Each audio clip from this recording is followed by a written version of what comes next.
Hello, Archie Dunlop here with Talking Astrology with Archie on Monday, November the 11th, 2024.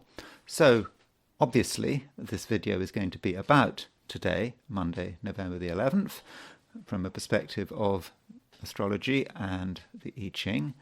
But as far as what I want to talk about, my main topic, it's still going to be Donald Trump. I know you may be really bored of Donald Trump, but I think that his re-election is an important event. And I specifically want to talk about his inauguration chart. This is the moment that he becomes president. And it's a big deal. And astrologically, we need to look at what was happening at this, what will be happening at this time. Now, of course, I understand that views on Donald Trump vary. As far as my own view is concerned, as I've made it clear on numerous occasions, if I had been an American citizen, I would not have voted for him. On the other hand, I do not suffer from Trump derangement syndrome, and I would not have voted for the Democrats either. And I want his term to be successful. I want him to be a successful president. I suppose, I'm living in America. You want good things for America. You want good things for the economy. So I'm not coming into this from someone who is completely negative. I'm trying to be objective about this, but I think that Trump's second term is going to present some enormous challenges, and it is quite difficult to work out what can happen. Obviously, it's going to be difficult to work out what's going to happen. I think one's thinking about the economy, and one's also thinking about war, because I know I've said on previous occasions that I think that the world is going to be a safer place now that Trump has won this election. Having said that, okay, it may not be a safer place from an environmental perspective and in terms of global warming, whatever you believe in, but in terms of war, the possibility of nuclear Armageddon, I think the chances of that are lower with a Trump presidency than a Harris presidency. But that doesn't mean to say that there is no chance of war, and there may be some things that Trump just can't avoid that perhaps are related to the unfolding cycle of the United States' chart, and that is something I do want to look at in this video. I kind of want to look at the economy, but I think that has to really wait for another video. I have mixed feelings about the way the economy is going to work out for the next 4 years, and we shouldn't automatically assume that the next 4 years are going to be an economic disaster. There are grounds for saying that the next 4 years could actually be quite good economically. There could actually be a Trump boom, but I don't want to really get into that in this video. I think I'll look at that in another video. Anyway, let me first look at the astrology for today, and today, of course, being Monday, November the 11th, 2024. Usual reminder, if you enjoy this video, I'd be very grateful if you were to like it. If you're not subscribed and you enjoy the video, I'd be over the moon if you were to subscribe. Anyway, let's look at what's going on today. So here is a chart for noon today. That picture up there is of Trump's 2016 inauguration. I'm not that good an astrologer. I can't give you a picture of his 2025 inauguration. Of course, sorry, 2016 inauguration. Sorry, his 2017 inauguration, because of course he was elected in 2016 and he actually formally became president in 2017. So as far as the positions of the planets today, we have the moon is at 21 Pisces at noon New York time. So that means that it's the moon is in Pisces all day, and it doesn't really matter what your time zone is. So with the moon in Pisces, it does emphasize the emotional side of things, and many of us are going to be quite sensitive and responsive to what's going on around us, not just in terms of what's physically going on around us, but the broad emotional environment. And that moon in Pisces is making a trine to the sun in Scorpio. It's a very nice aspect. As I always say, moon trine sun is, in many respects, is the best aspect, because the moon and the sun are the lights, the two most important bodies in the sky. When they're in trine aspect, things work well, and it does emphasize the point that there is a lot of sensitivity. Though the moon is also making a conjunction to Saturn. Now, you might feel that conjunction to Saturn more at the beginning of the day, more if you're in Australia and New Zealand than if you're in, say, California. But, moon and Saturn are in the same sign. So it might be a day when we are sensitive, but there is an underlying seriousness here. And perhaps with moon conjunct Saturn, it gives us a chance to perhaps control our feelings. And maybe we might go too far, especially if you're in Australasia with that moon conjunct Saturn. Yes, the emotional environment might be very intense and very powerful, but are we able to express it? And we may think that it's best to just hold back. And aside from that, we've got moon square Jupiter. So we've got moon conjunct Saturn, then moon square Jupiter. So how do we interpret that? Well, you could say moon makes a conjunction to Saturn, then it makes a square to Jupiter. So you could get the idea of a feeling of something being held back, a restriction, and then with the moon square Jupiter wanting to let go and really wanting to express ourselves, express who we are. But it is a square, and that moon square Jupiter could be a little bit over the top. It could be a bit self-indulgent, taking something too far, and perhaps spending too much money or putting too much emphasis on enjoyment, without thinking about the cost. So beware of excessive behavior with moon square Jupiter. And Venus, you'll see that Venus, New York time at noon, is at 29:56 Sagittarius. So this is a reminder that Venus is about to change sign. And in fact, today, New York time, Venus does change sign. It takes place at 1, let's get this right, it takes place at 1:26 in the morning, in the afternoon. So just after lunch, I don't know when you have lunch if you're in New York, but just after lunch, early afternoon, the moon changes sign from Sagittarius into Capricorn. In London, it changes to sign at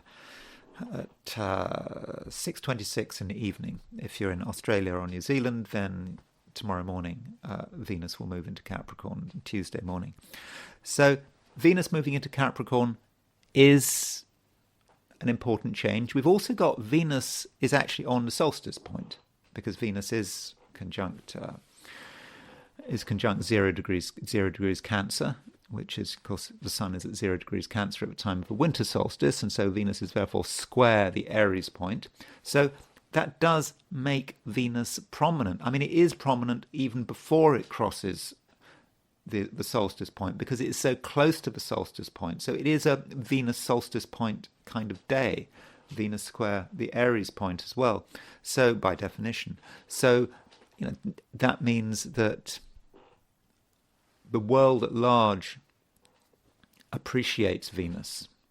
There is going to be a certain sense, perhaps, of public emotion, public feeling, because this is the world. I think Stalin had Venus on the solstice point. Off the top of my head, I think Stalin had Venus at around 29 Capricorn. 29 Sagittarius. I mean, that's sometimes seen as being rather surprising. So, I mean, why would Stalin have that? You don't normally associate Stalin with that. Let me just have a quick look at his chart just to show you what I mean. So here is Stalin's chart. It's taking. Oh, there it is. So yeah, you can see at around noon when Stalin was born, Venus was at 2847 Sagittarius. So, when you think about Stalin, you often think about, obviously, you think about the purges and death and destruction, but somehow, if you got Venus at close to the solstice point or square the Aries point, you still have a connection with the people, even if you feel that's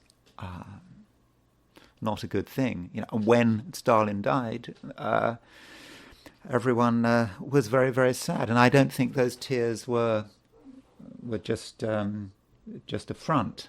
I think it was said during Stalin's funeral. There was a very famous musician, a composer who died at the same time as Stalin, and it was a bad time to die at the same time as Stalin. Apparently, they couldn't get any flowers for his funeral because every flower in the Soviet Union had gone. It had all gone towards Stalin's funeral. Sorry to ramble, but Venus conjunct the solstice point is about public emotion and people who can generate public emotion, and perhaps this is the environment that we're living in. And if we can do things that are of a Venusian nature, try to be nice, try to look our best. That's not going to be something that I'm going to be able to do, and other people can try to look their best.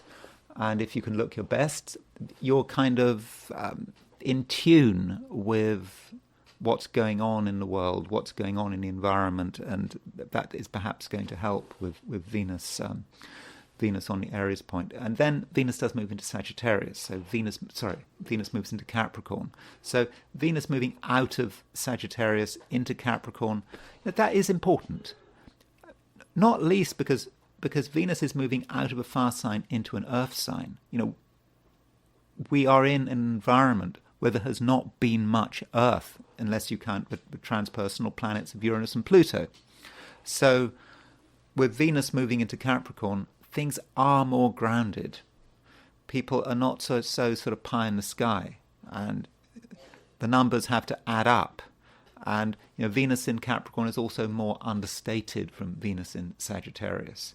I mean, I actually think that Venus in Capricorn, in a way, works quite well. It's quite an attractive place for Venus in Capricorn, but it's attractive in a way that is real.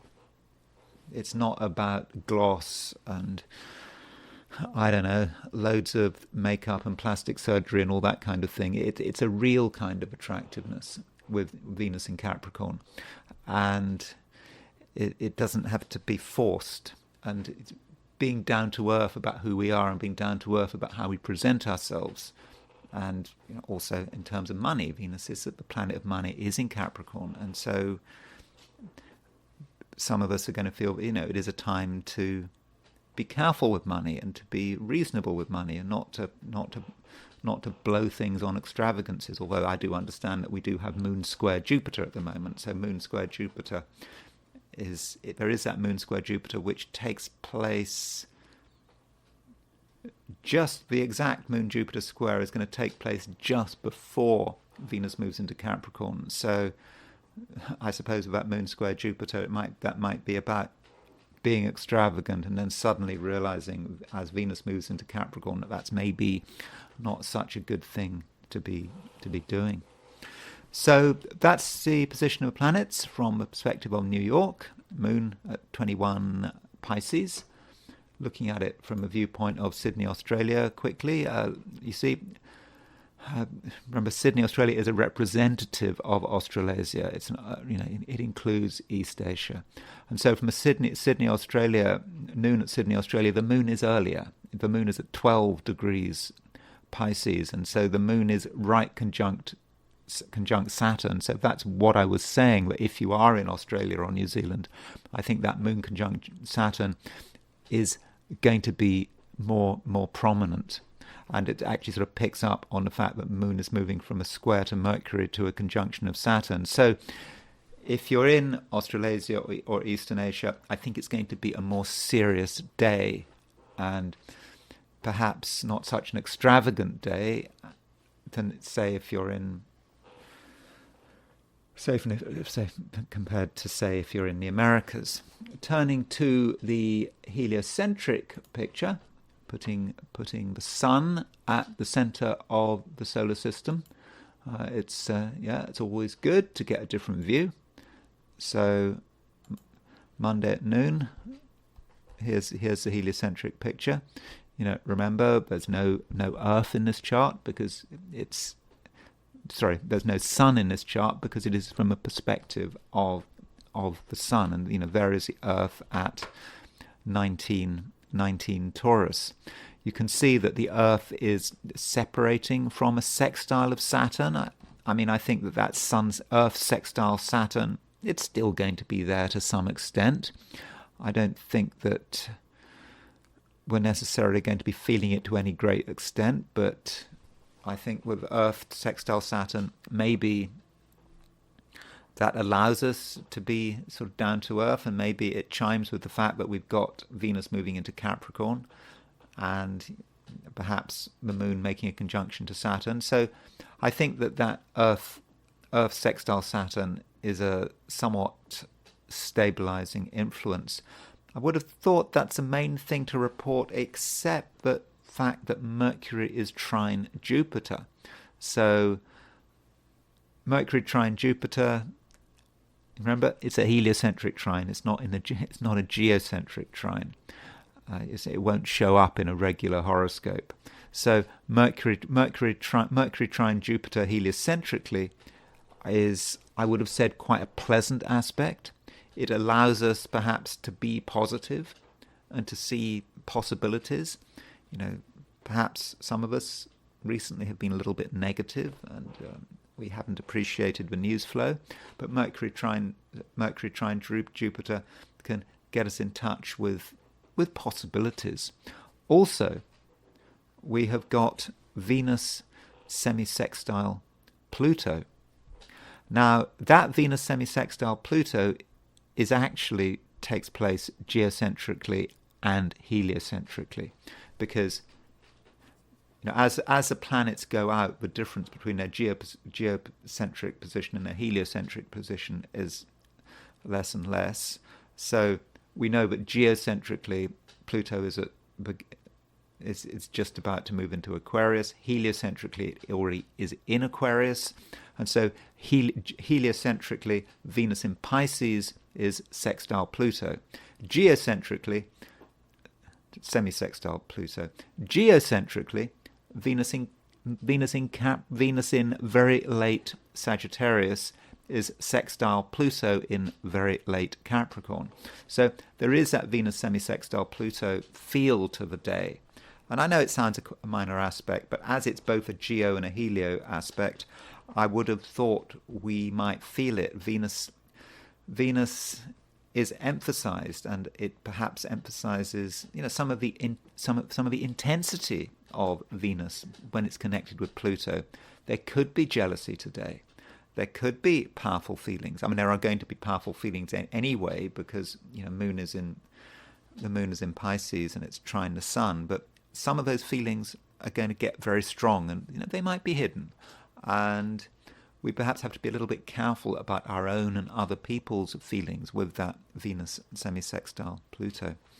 Okay, that's some thoughts on the heliocentric picture, and it's now time to look at what's going on for the 12 signs.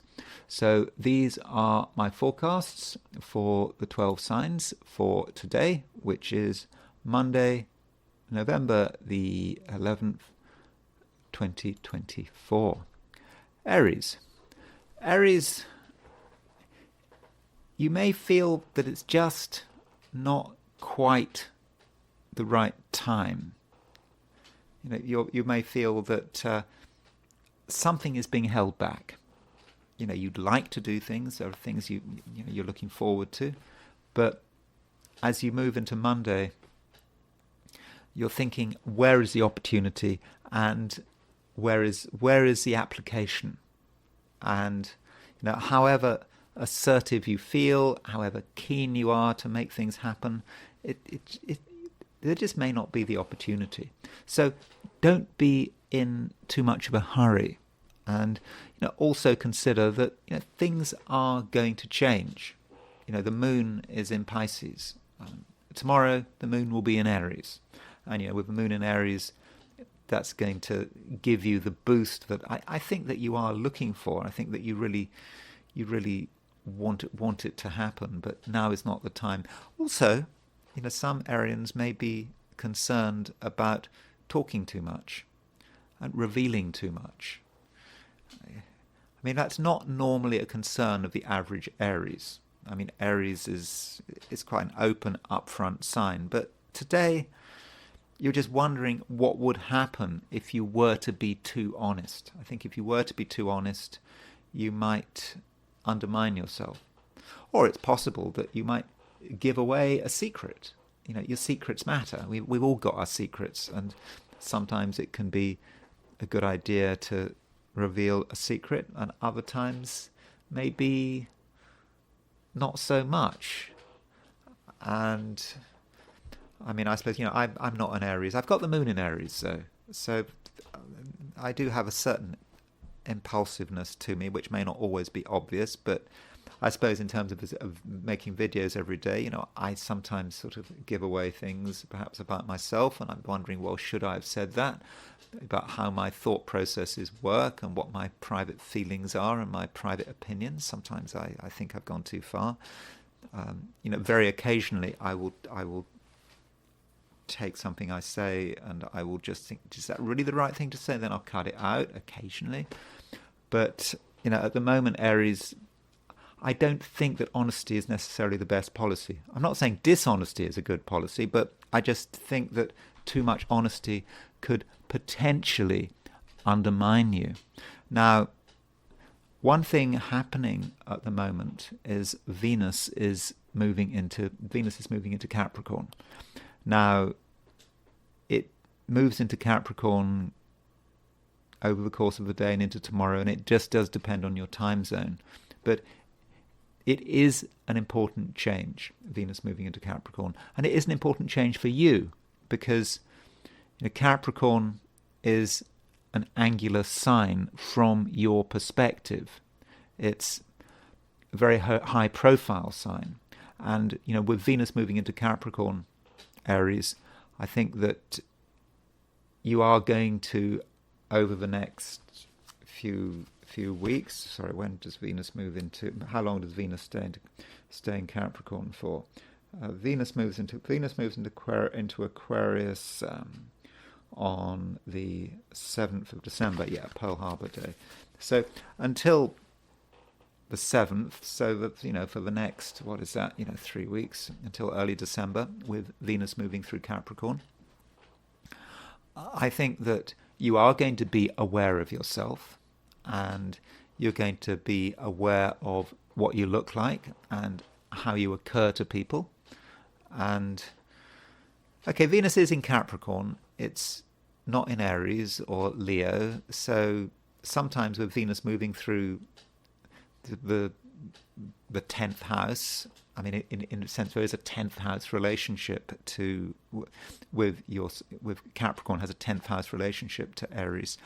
Sometimes Venus moving through that house, there can be a touch of vanity, and it can be a looking in the mirror thing, but it is Venus in Capricorn, so I think it's going to be a little bit understated. But still, Aries, I think the way you are, the way you present yourself, the way you look like, it's going to have some impact on you. But I think with Venus in Capricorn, you are going to be able to make a good impression over the next few weeks.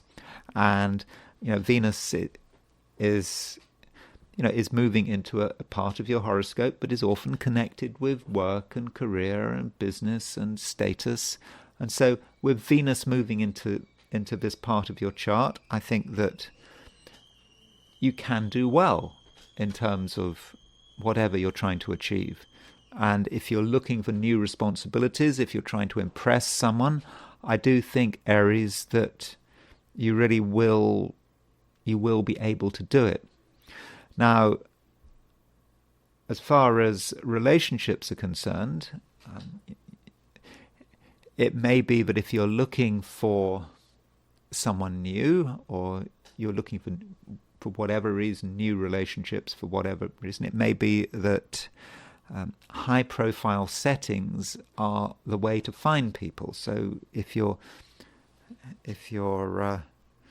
in a place where there are sort of lots of people around, and there's a lot of concern about sort of status and who's trying to get ahead and all this kind of thing, that might actually be quite a good place to meet people.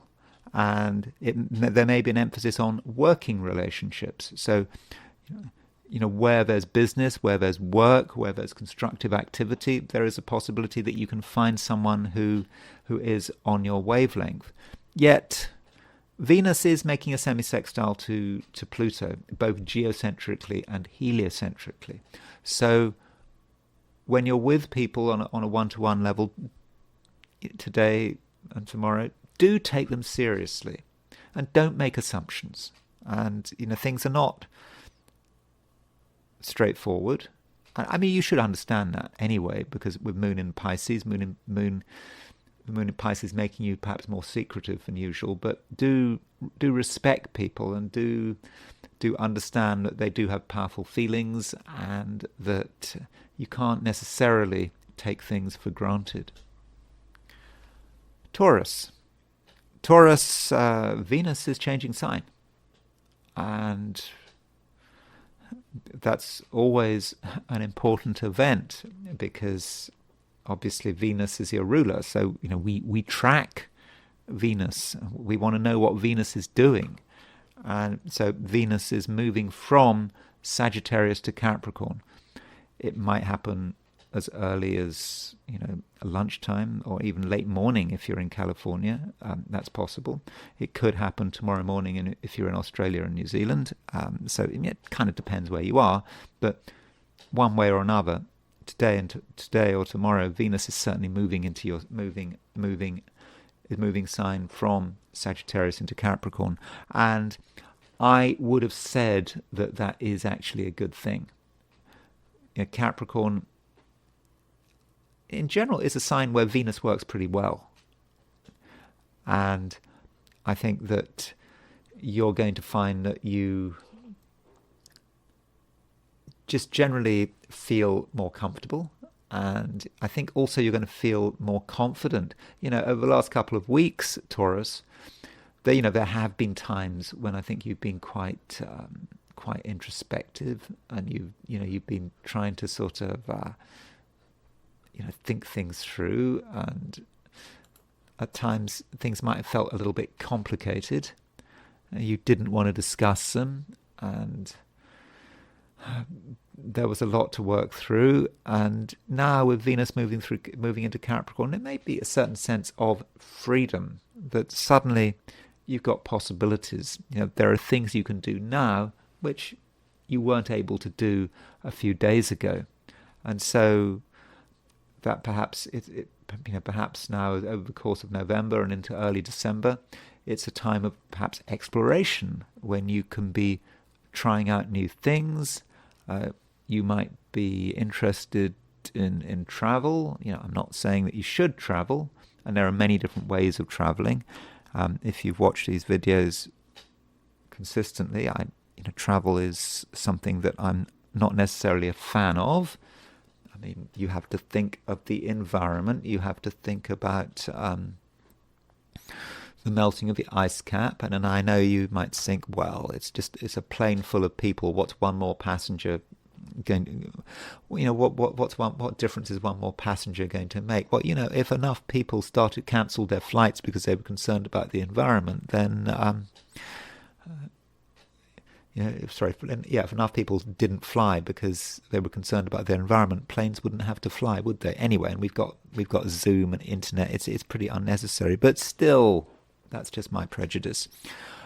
But still, the idea of travel and going to new places is going to be important to you, and there are many ways of going to new places. You can go to new places in a sort of a spiritual sense. You don't necessarily, you don't necessarily have to visit the Taj Mahal to experience the Taj Mahal, perhaps. Well, I'm not suggesting astral projection. I suppose astral projection, would be a way of visiting the Taj Mahal and just staying in your own home. But, I think it's tough, astral projection. That's not for everyone.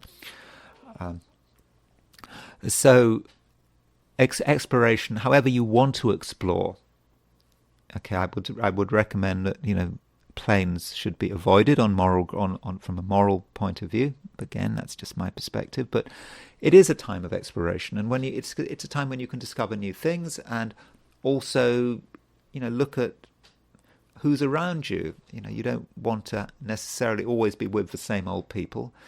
Different people can provide you with different experiences. Now, Venus, as it changes sign, does make a semi-sextile to Pluto. And in fact, Venus is making a semi-sextile both geocentrically and heliocentrically. So I think we perhaps need to regard that Venus semi-sextile Pluto as maybe being a major aspect, as something we actually do need to talk about. And, in spite of the fact that you're starting to sort of open up and be more positive, as Venus changes sign, as it moves from Sagittarius to Capricorn, there could be moments of intensity, but something is maybe holding you back. You realize that you're perhaps dealing with something powerful that cannot be treated in a frivolous way. And so this might represent some kind of boundary in terms of other people, of how you actually relate to them, and it may be asking you to be cautious. Also, Venus semi-sextile Pluto can represent a little bit of jealousy. So the question might be, who is jealous of who? Are you jealous? Taurians can be a very jealous sign. We can all be jealous. By the way, I've got Taurus rising, so in a sense, I am a Taurus. My son's in Gemini, but Taurians can be jealous. They can really hold things in and have these burning resentments. And perhaps you need to be aware of that side of your personality. Who do you resent? What can you do about it? Where is your jealousy? Or it could be something you experience, or you feel you experience. You may feel that someone is jealous of you, that someone resents you, and they don't necessarily wish you well. That is a possibility, but it's also possible that you're imagining it. So in terms of your own feelings and the way you feel about other people and how you feel about other people's feelings, be open, consider all possibilities, but be honest with yourself and consider the possibility that maybe you're deluding yourself. But yeah, honesty is going to matter. But with Venus moving into Capricorn, I think it's going to be easier for you to be honest with yourself. Venus moving into Capricorn, Venus is your ruler. Capricorn is a very down-to-earth sign. It focuses on what matters. It doesn't get caught up in pretense and frivolity. And I think that movement, remember Venus moves into Capricorn until December the 7th, around then. I think is something that for you, I think will be almost entirely fortunate. Gemini, you are somewhat ambitious today. all things being equal, I think that you come into Monday wanting things to happen, and believing that you have certain responsibilities that need to be taken seriously. And I don't think that you're at all lazy. I think you know what needs to be done, and you just you want to get on with it, and you want to have an impact. And I think many Geminis are going to be very serious. I mean, this is especially the case if you're in Australia or New Zealand or Vladivostok or East Asia. But I think all Geminis, to an extent, are going to have a serious approach, and they're going to want to get things done.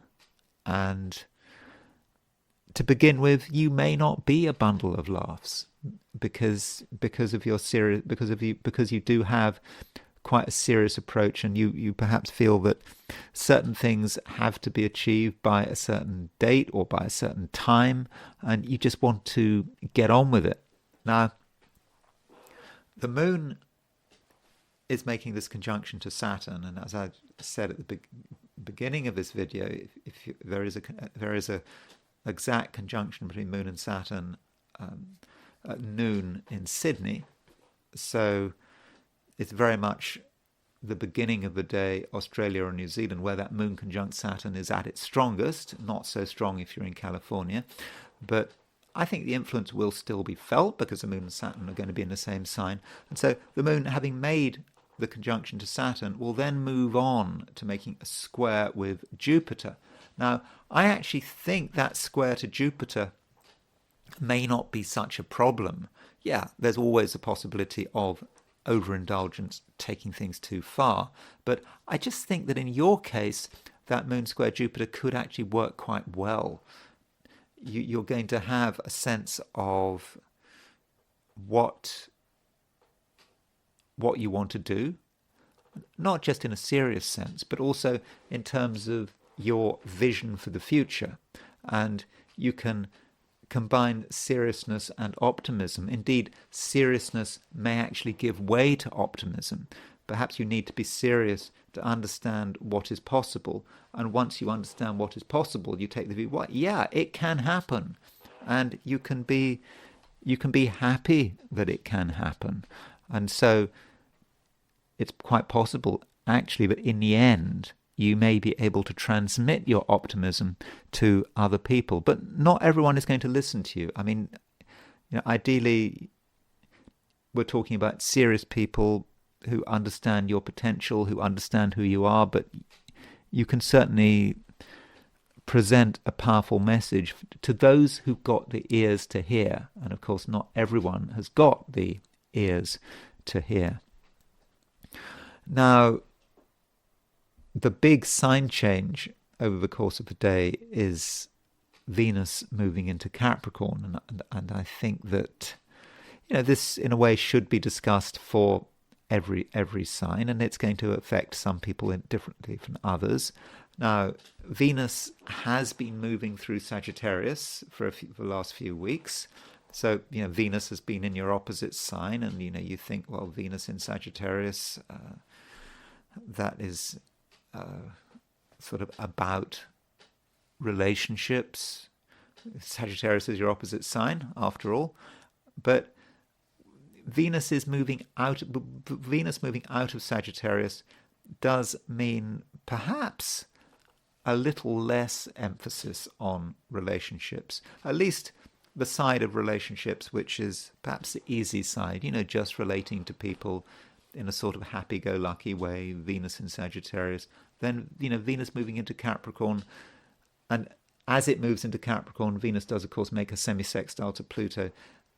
There is more seriousness coming in with Venus moving into Capricorn, and I think that the way, Gemini, that you relate over the next few weeks will be more serious and more considered, and that you will be thinking more about the consequences of your actions and your statements and your promises. Maybe before you weren't really thinking about it, but I think with Venus in Capricorn, you understand that the various relationships yeah, they're serious, but they also have consequences, and not all of them are necessarily helpful. I mean, indeed, some of them might not just be unhelpful, but they might actually be unhealthy as well. That is possible. But with Venus moving into Capricorn, you're taking yourself more seriously, and you're taking those around you more seriously. And I think that you're probably realizing that you do have to think of yourself. And Gemini's not a sign that has a reputation for having powerful, intense feelings, although of course every Gemini has feelings. I mean, speaking as someone who has Sun in Gemini, yeah, I'm not an Iceman. So with Venus moving into Gemini, with Venus moving into Capricorn, you are going to become more aware of your feelings, and you need to perhaps give precedence to your feelings, and you'll perhaps realize that some people are discordant. They don't make you feel good, and this might be a time perhaps for sort of reclaiming your independence. I mean, assuming you lost your independence in the first place. I'm sure you haven't, but looking after yourself with Venus moving into Capricorn, may be a priority. Cancer, Moon is in Pisces all day, and I think that with the Moon in Pisces, you will be feeling optimistic, but at the same time being very aware about what needs to be done, what has to be said, and also realizing what the restrictions are on you. And I've talked about optimism, and I think today it is a day for Cancerians to be optimistic. But at the same time, yeah, you are realistic, and you do understand what has been holding you back. And it may occur to you, perhaps, that certain people, certain situations aren't any good for you. They're not being useful. They're not helping you develop as a person. And you might then perhaps want to say thank you and goodbye. That is a possibility. You might also realize at the same time that some people really are useful. You perhaps knowing who your friends are, knowing who you can rely on. So that's something to welcome. And the Moon today is making a trine to the Sun. And Moon trine Sun is a very nice aspect, particularly as we've got Moon in Pisces and Sun in Scorpio. So it's a watery trine, which kind of links up with your sign, because we kind of have a grand trine forming. We've got Sun in Scorpio, Moon in Pisces, trine Sun in Scorpio, and those two planets are themselves making a trine to Cancer. So in a sense, we've got a grand trine across the water signs. I understand that Cancer is empty, there's nothing in it, but there's a kind of grand trine feeling from the Sun and the Moon, feeling that things are going your way, but there's movement. There's constant movement, constant emotional movement, and you can become part of that emotional movement. And I think that your emotions and the way your responses today, Cancer, are going to be very finely tuned, and you're going to be able to really understand other people, go with the flow, make decisions about other people as well. I mean, you don't have to go with the flow with everyone, as I've already suggested, but with the right people, things really do move. I mean, you don't need to have anyone around, in fact. I mean, I suppose everything is optional, and that Moon trine the Sun could very well have a spiritual dimension, feeling that you have a purpose and that you are actually on the right track, and that if you stick to the right track, nothing can get in your way. So it's a day when things are flowing, or when they could flow. Okay, so you do have to get over that conjunction between the Moon and Saturn. That conjunction to Moon and Saturn, as I said, that's more at the beginning of the day, more if you're in Australia or New Zealand, but it may just be that there's just something temporarily holding you back, giving you a little tinge of negativity, but then it moves on to something completely different as the Moon does make that trine to the Sun. The Moon does also make a square to Jupiter. And I'm thinking with that square to Jupiter that it's something that is perhaps best avoided. I don't think it's useful, that Moon square Jupiter. I think the problem with that Moon square Jupiter is that it might relate either to irrational fears, something you're worried about that you just should not be worried about at all, or something you get involved in that you don't need to get involved in. You end up getting involved in, I don't know, because it's easy, or it just appears from nowhere, and it just wastes a lot of time and a lot of resources, and it actually interferes with the flow of things. So I don't think that Moon square Jupiter is useful, and don't overdo it with hidden expenditures. If that is a possibility, Moon square Jupiter, hidden expenditures is a possibility. You're having to spend money on things which you actually weren't planning on spending the money on, but you spend the money anyway, or almost the money is coming out of your account. Perhaps, I don't know, it's a standing order or a direct debit or whatever coming out of your money that shouldn't be coming out of your money, and perhaps you've just forgotten to cancel something or something like that. So if you, with Moon square Jupiter, do think through your financial commitments and just try to remember something, and maybe something you've agreed to financially or is set up financially, or perhaps you need to cancel a subscription or something like that with Moon square Jupiter and you've just forgotten about it, but it's perhaps now sort of time to remind yourself. And Venus is moving into Capricorn. That's an important point. Okay, Venus might not go into Capricorn today, it might be tomorrow. So with Venus moving into Capricorn, and it stays in Capricorn until early December, this could have some impact on relationships. I know when I'm doing astrology for the 12 signs, I must make some effort to talk about relationships, because I understand it's what some people expect. That's not really my specialization, and I think there are grounds for saying that relationships and astrology make a bad mix. I mean, I'm not going to go into the full logic of that, but it's something I've noticed over my time as in my career as an astrologer.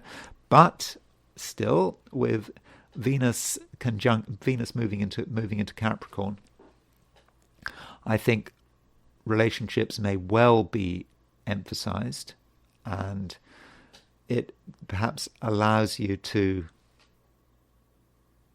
get on with people, to understand people, to make connections with people, and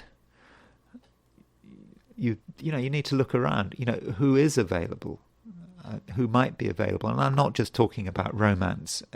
Whatever the nature of a relationship, with Venus moving into Capricorn, it seems that perhaps someone is around, someone is on the horizon. You may not notice them immediately because Venus moving into Capricorn. Capricorn is your opposite sign. It can be a sign that you sometimes don't notice, because perhaps you could argue that Capricorn, from a Cancerian perspective, is the least conscious of the 12 signs. But with Venus moving into Capricorn, someone is there, someone is perhaps available, or in terms of an existing relationship with Venus moving into Capricorn, it may be a chance to look at some new dimension. Perhaps it's a new interest, a new way of relating. Perhaps you've got something in common that you hadn't been aware of, or perhaps you've got ways. There are ways for you and another person to complement each other's abilities or talents, or even sort of emotional realities. So I think that Venus in Capricorn could actually be quite useful from a relationship perspective. Leo there are things, Leo, that you do seem to be taking quite seriously at the moment. I mean, I think you have been taking them seriously over the last couple of days, but there is an underlying seriousness to you at the moment. And I think at the moment you are really capable of deep thinking. There are certainly, as far as you're concerned, lots of things that you need to be thinking about, working through, and your ideas are strong. And in the right environment, you can actually be quite persuasive. The things you say do make sense. I mean, at least they can make sense when people listen to you. That doesn't mean to say that the things you say are sensible or true. That's perhaps beside the point. The point is they sound convincing. And so if today you want to convince someone about something, now might be a good time to do it. Though there is a moral dimension. You don't want to convince someone about something which is just nonsense. That's not something you want to do. And you could then say that if you are not doing any convincing, then perhaps you are at risk of being convinced. Who's convincing who?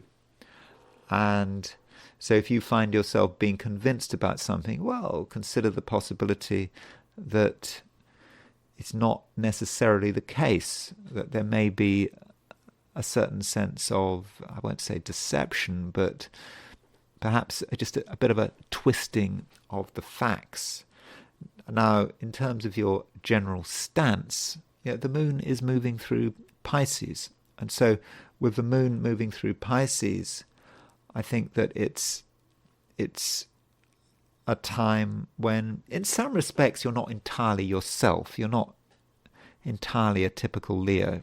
I mean, the moon does move out of Pisces tomorrow, moves into Aries, but at the moment, with the moon in Pisces, there is a sense in which you are quite introspective and you are taking things seriously, and you're listening to your thoughts and feelings.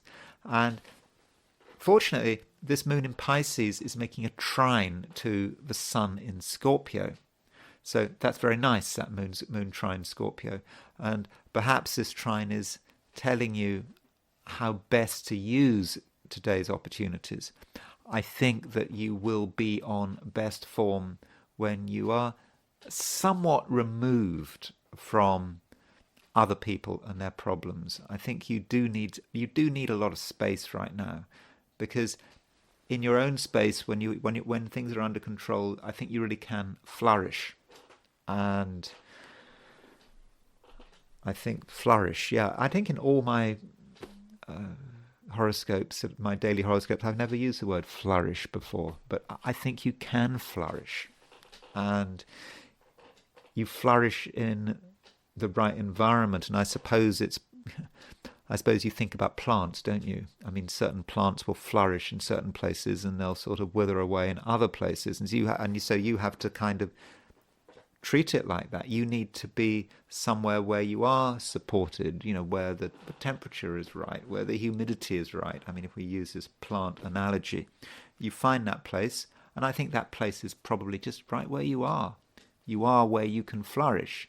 If you go somewhere different, perhaps you're urged to go somewhere else, then you're not going to flourish. You're going to feel that you're out of your depth, you're not feeling right, it's all uncomfortable. So stick to what feels right, Leo, and I think things will be great. You will flourish. And I should mention the fact that Venus is changing sign. It's moving from Sagittarius to Capricorn. And with Venus moving into Capricorn, I think in general, Leo, it does make you somewhat more disciplined. I think it makes you sort of more serious. And this is especially the case in terms of your overall direction, where you're trying to go, where you're trying to move your life. And you start to see that if you want to make good progress. Everything has to be in good order with Venus moving into Capricorn. You can't leave things to chance, and I think that you'll appreciate that preparation is everything. And at the same time, Venus is about the environment. It's what makes you feel good, what makes you feel bad, and it sort of supports what I was saying with the plant analogy. You know, how you've got to watch your humidity and the temperature and everything else. With Venus moving into Capricorn, you're going to become sort of more aware of what makes you feel balanced, what makes you feel healthy. And between now and the beginning of December, this, Leo, is something that you really need to be thinking about. How is your environment making you feel bad? How is it undermining you? Where would you feel happiest? And you're looking for balance. You're not looking for a lot of noise. I don't think you're looking for excitement at the moment. You just want everything to be harmonious. And I think, Leo, harmony is something you can find. And indeed, deep down, you know where harmony is. That is a message I can see in several locations in your chart. So if it just monitor yourself. You know, some places, you know, you move in one direction and you feel your harmony meter getting better, and then you move in the other direction and you feel disharmony. So just look for harmony in your life, and I'm very confident that you can actually find it. Virgo, the moon continues doing stuff in Pisces, which is, of course, your opposite sign. So there's certainly emphasis on relationships, like it or not. It may not be something that you're always entirely comfortable with. You understand the problems that other people can create.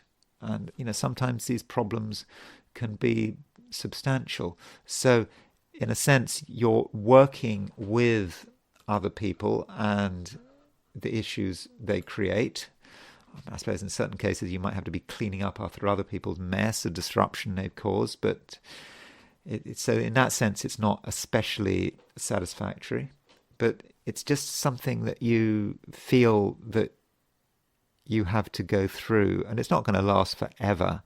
You know, the moon is going to be out of Pisces tomorrow, so that's going to improve the situation. Also, don't automatically assume that no one can help you, because I think there are people who can help you if you just give them a chance. And they might help you in a slightly unusual way. They may allow you to sort of go back over things that you've done in the past, and to consider, you know, whether it was the right thing. And you may be in a situation where you get some constructive criticism. Now, I understand that you might not want criticism, but criticism is actually available if that's something you need. So if you feel that you want a second opinion, Virgo, then now might be a good time to get it. I think, because I think you will get, you will find what you're looking for. And the moon is making a trine to the sun, and sort of moon in Pisces trine the sun in Scorpio. And I think that trine between these two bodies is going to facilitate communication, and it's going to allow you and another person, especially on an emotional level, to sort of understand each other.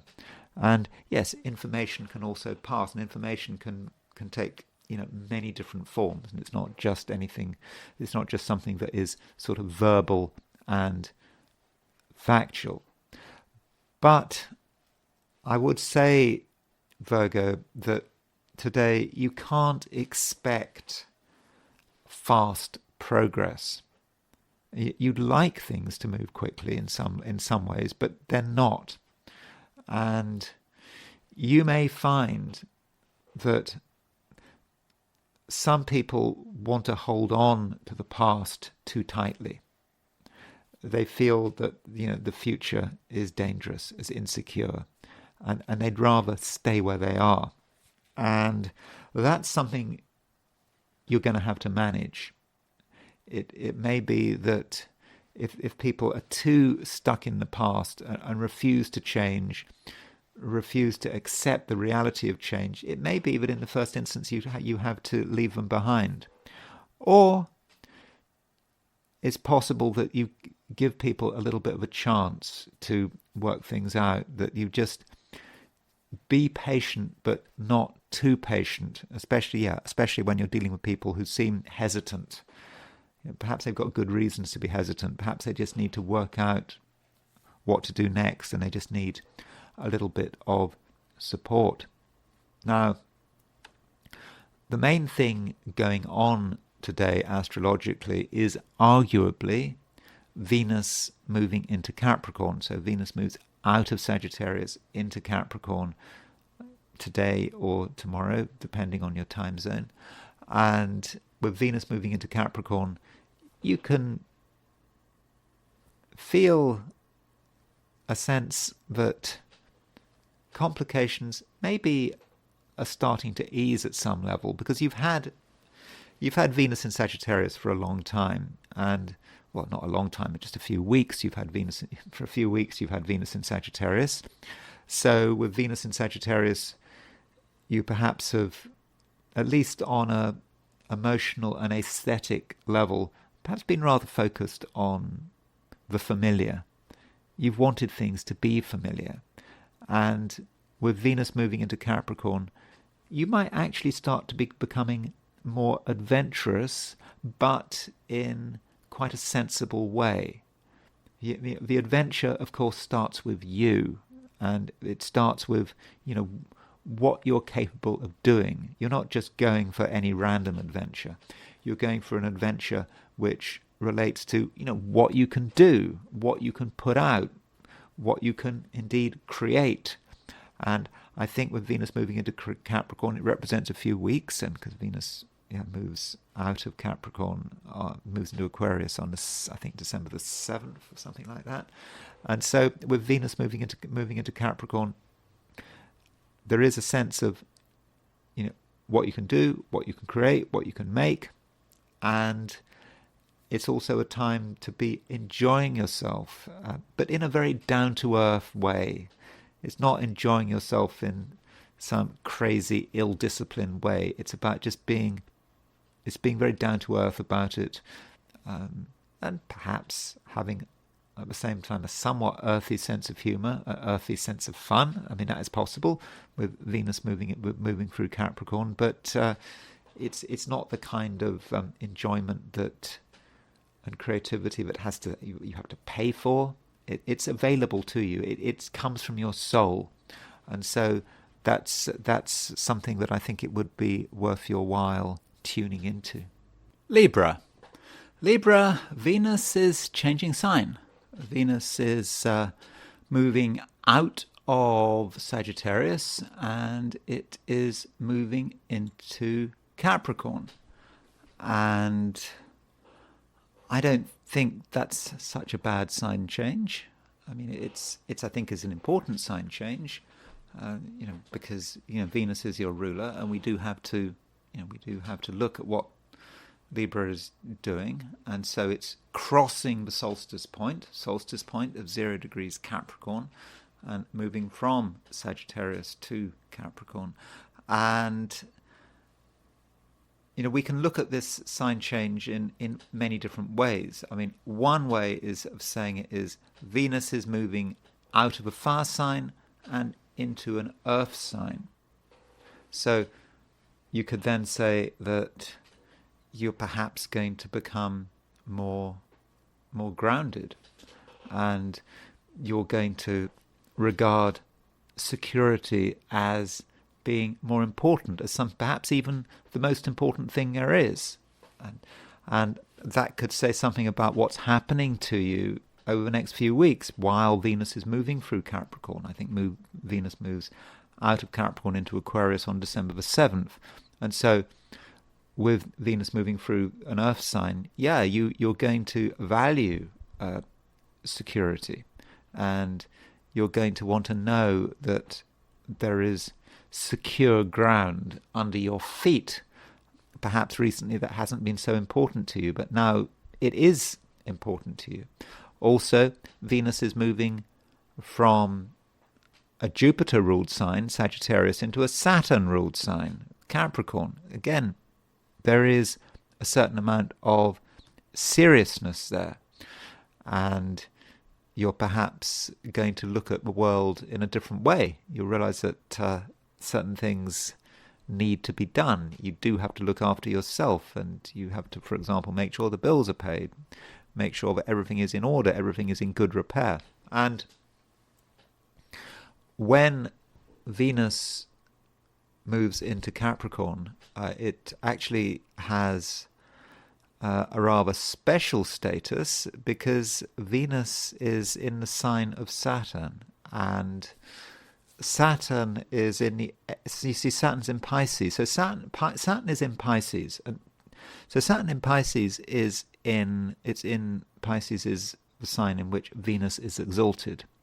Venus is moving into the sign in which Saturn rules. So what we actually have here is a mixed mutual reception between Venus and Saturn. Venus is in Saturn's sign, Saturn is in Venus's exaltation. And that makes you stronger.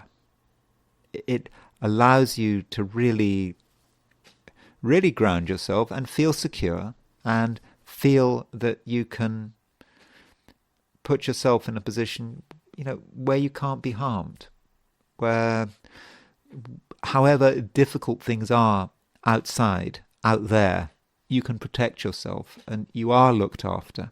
And so I do think, in that sense, that this Venus moving into Capricorn is really good for you. Also, Venus at the moment is on the Aries, is on the solstice point. So crossing Venus crossing 0 degrees Capricorn, it's square 0 degrees ascendant. It's square 0 degrees Aries. So with Venus on the solstice point, you are in tune with the world. And you can be in tune with the world without having to attract attention to yourself. You can stay exactly where you are and still be in tune with everything. And so if you feel that something is right or wrong, then you probably are on the right wavelength. You just understand the way things are all unfolding. And from a relationship perspective, Venus is, I should point out that Venus is semi-sextile Pluto geocentrically. It's also semi-sextile Pluto heliocentrically. And so there is a little bit of intensity and caution going on there with that aspect. And sure, relationships are important, but you also understand that they need to be treated with a certain amount of respect. And with Venus semi-sextile Pluto, it's possible that there are going to be issues with power. Who has the power? Who doesn't have the power? And there might also be a few resentments which might be somewhat unspoken. So if you are having close contact with another person for whatever reason, don't assume that deep down everything is smooth and flowing. It may just be that there are resentment. You might resent another person, they may resent you, and just be honest about that. I don't think these resentments are an issue. I think they can be dealt with, but I think it's just good if you at least can be conscious and aware of them, and that perhaps allows you to sort of moderate your behavior.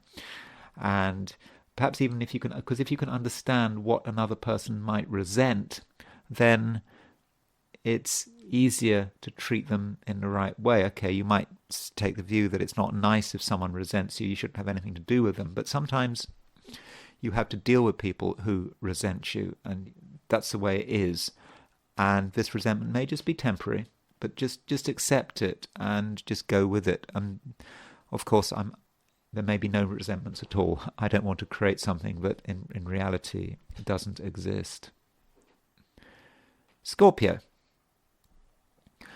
Scorpio, we have the moon moving through Pisces, and it's making a sextile to the sun. Sorry, trine to the sun. So moon trine sun, Scorpio, I think is pretty good for you. It does allow you to just feel right. And in fact, to feel somewhat supported, even if no one is supporting you. You feel that just somehow something is out there, something is looking after you, and you do feel a certain sense of confidence. And that's even the case if you're doing something controversial. You may be doing something that you're not entirely comfortable with. It may be a bit risky perhaps, but you still feel a sense of support, that you're going to be looked after. And quite possibly that support is coming from you yourself. I mean, it may be coming from perhaps your higher self. I suppose it could be some coming from the divine, but you still have it, and it's taking you through. And so, there are a few things that you need to worry about today. And as you know, you are in a strong position because Mars, as I've said on numerous occasions, Mars is in Leo. It's in mutual reception to the Sun. Sun and Mars are in each other's signs, so that certainly helps you out. And you don't have to worry, even if you feel there is something to worry about. And Scorpios, they're aware of loads of stuff. And Scorpios can be particularly good at seeing how things can go wrong. They're very good at finding out how bad people are. They're sort of interested in, the evil that men do, as they say. I suppose evil that women do as well. That's a Scorpio thing. And so I think in terms of the awareness of the evil that people do, I think you're going to be very aware of it today, and you'll be able to get it in perspective. You'll be able to not worry that you're going to be overwhelmed by it or anything like that, but still it's something that you can see. Now, one small warning for a small minority of Scorpios is that some Scorpios may be tempted over the course of a day to do something that is actually not right. It may be bad, but perhaps you feel you can get away with it, or you just feel it's the quickest way to sort out a problem, and you go and do it. I'm not saying that there are going to be immediate consequences, but there could be consequences. And of course, from a karmic perspective, I don't like using the word karma and karmic, by the way, when I do these videos. And in terms of you doing something bad and something that you really should know better, I mean, I'm saying this because I have to consider all possibilities. If I said that this wasn't going to happen, then because I've noticed something that suggests that it might happen, that would be wrong of me. I have to tell you about that potential. So perhaps, in fact, you were never intending to do something bad or something you shouldn't be doing. You shouldn't be doing, but you may run into a situation where you weren't expecting it, but you feel that the obvious thing to do is do something which you kind of know is immoral, but you go on to do it anyway. So perhaps you should think that through beforehand. There may be a temptation to do something that you shouldn't be doing, but that shouldn't spoil your day. I think that overall, Scorpio, it looks like being a very good day, when things really are running in your favor, when you're luckier than average, and I think that you're also pretty dynamic, and there's no reason to feel thwarted, to feel that anyone is holding you back. It's all going to plan, and you don't really have to be reliant on anyone. I mean, indeed, in some respects, you could say that some people are perhaps more trouble than they're worth. Venus is making a semi-sextile to Pluto, both geocentrically and heliocentrically. And so with that semi-sextile, you might just find that some people are difficult. Perhaps they're holding something back, and you don't really want to be bothered with it. And if you don't want to be bothered with it, well, that's fine. Venus is also moving into Capricorn. And Venus moves into Capricorn, and it stays there until around December the 7th. And with Venus moving into Capricorn, I think that is a time when you'll be actually very good at giving yourself a good account. You can give a good account of yourself with Venus moving through Capricorn. And your people skills are going to actually be pretty good. And your ability to talk about yourself and to get other people to talk about themselves is going to be good. And I think that it's a time when you can certainly be heard. That's important for Scorpios. Sometimes Scorpios don't try hard enough to be heard, and they're not entirely clear, and there can be mixed messages. But with Venus in Capricorn, you can be very sort of down to earth about what you want, and I think that people will listen to you, and in most cases they'll just accept that perhaps that you know best, and they'll do things your way. Sagittarius, we have Venus moving out of your sign. It's moving out of Sagittarius into Capricorn. And so, that means that there's less emphasis on your sign for the moment. Now, the Sun does move into Capricorn, into Sagittarius quite soon, on around November the 22nd. But at the moment, there is less emphasis on your sign. And that might mean that you don't get as much attention as you had done in the past. I mean, that's certainly possible. That people, I suppose, might be not quite so interested in what you have to say. But I don't want to sort of exaggerate that, because Mercury is still in Sagittarius, and it's a very communicative place for Mercury. And if you're a Sagittarius, and Mercury is in mutual reception to Jupiter, so there's no real issue in terms of you getting noticed and saying things and getting attention. But just with Venus and Sagittarius, Venus moving out of Sagittarius, you might perhaps lose some of your social touch. You perhaps had it, but now you're going to have to try a little bit harder with Venus moving into Capricorn. And also with Venus moving into Capricorn, you might start to be aware of the cost of things. Perhaps there were things that you took for granted, things you didn't have to pay for, or you weren't aware of what you were paying for them. And Venus moves into Capricorn, and then suddenly you have to think about it, and you realize that everything has a price tag. And it's not just in terms of the goods that you buy, it's in terms of perhaps the way you relate to other people. Everything could be a little bit transactional with Venus moving into Capricorn. Things like, if you want something, you have to do something in return.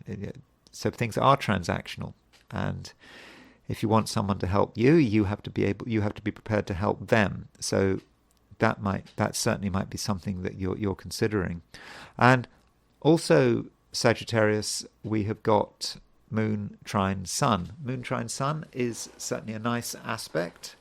It's, for you, is not a dramatic aspect, but I think it's helpful. The Moon is in Pisces, and with the Moon in Pisces, you have a chance to just relax in your own space, and it's trine the Sun in Scorpio. Scorpio, Sun in Scorpios, as far as you're concerned, it's quite a secretive position for the Sun. I mean, I know that Scorpio has a reputation for being a secretive sign, but from a Sagittarian view, it's quite secretive because Scorpio is the sign before Sagittarius.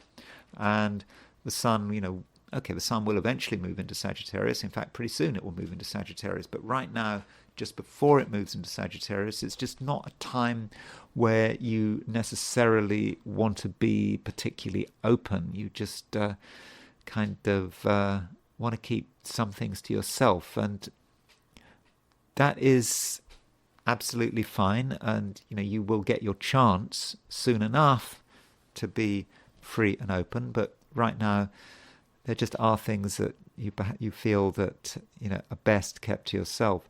And Sagittarius, think about the way your mind is working. Your mind is pretty active at the moment, and it is drifting a little. I believe you're finding it a little bit difficult to focus. Perhaps because you see there are possibilities that you want to explore. Perhaps because you're not sure what is happening. Perhaps you're trying to work something out, and it's possible, for example, that there are mixed signals, and you're trying to work out these mixed signals. And that could be hard work. Though fundamentally, Sagittarius, I do think that you're more sensitive than usual, and you're able to attract material that comes from many different sources, and you can perhaps see through things. So someone says something to you, and you can actually see through the words. The words themselves are not what matters. It's perhaps how they're presented, and it's what someone is thinking and feeling as they are talking to you, and you can pick it all up. In an almost telepathic kind of way. I mean, perhaps in a telepathic kind of way.